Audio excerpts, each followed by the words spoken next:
अमचन music की शानदार प्रस्तुति। पिया अभी दौड़ा सजाबै छिया,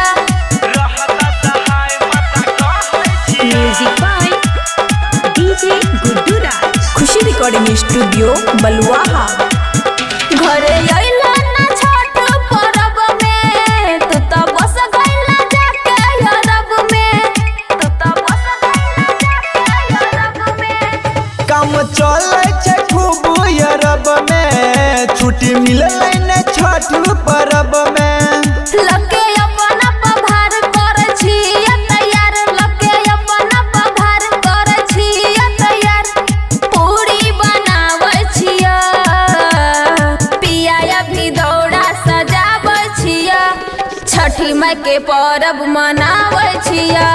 छठी माई से प्रार्थना हम करे छिया, रहता सहाय माता कहै छिया। चिंता नहीं करियो कोनो बात के।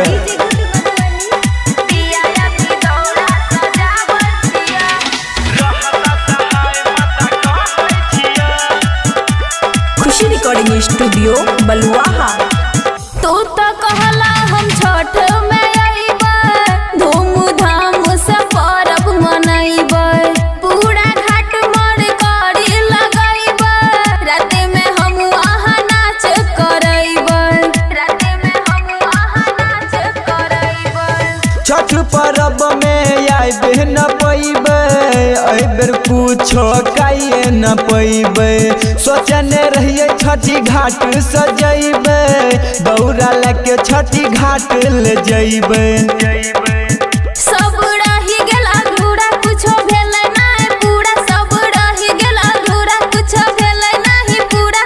कहुना हम करे छिया, पिया अभी दौड़ा सजाबै छिया, छठी माई के परब मनाबै छिया। छठी माई से प्रार्थना हम करे छिया, रहता सहाय माता कहै छिया।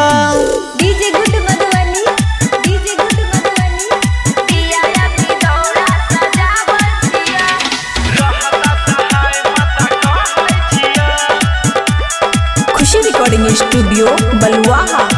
रोशन दीवाना पिया तोर देला यस हो, अइला ना छठ में दीपावली के पास हो, करे रिहा व्रत हम तोरा ला खास हो, सोचल सपना के कर देला नस हो, सोचल सपना के कर देला नस हो।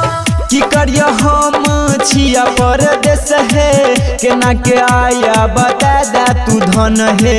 सुबह सुहाना कहै छा साथी है, अगला बेर दुनू रहबै साथ है।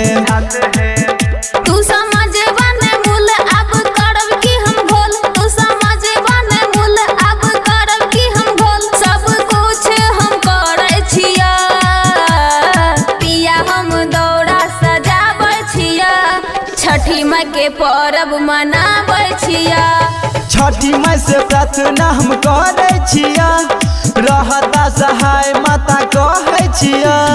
ओकर अति टेंशन नहीं लीह, माता पर विश्वास कैने रही। खुशी रिकॉर्डिंग स्टूडियो बलुआहा।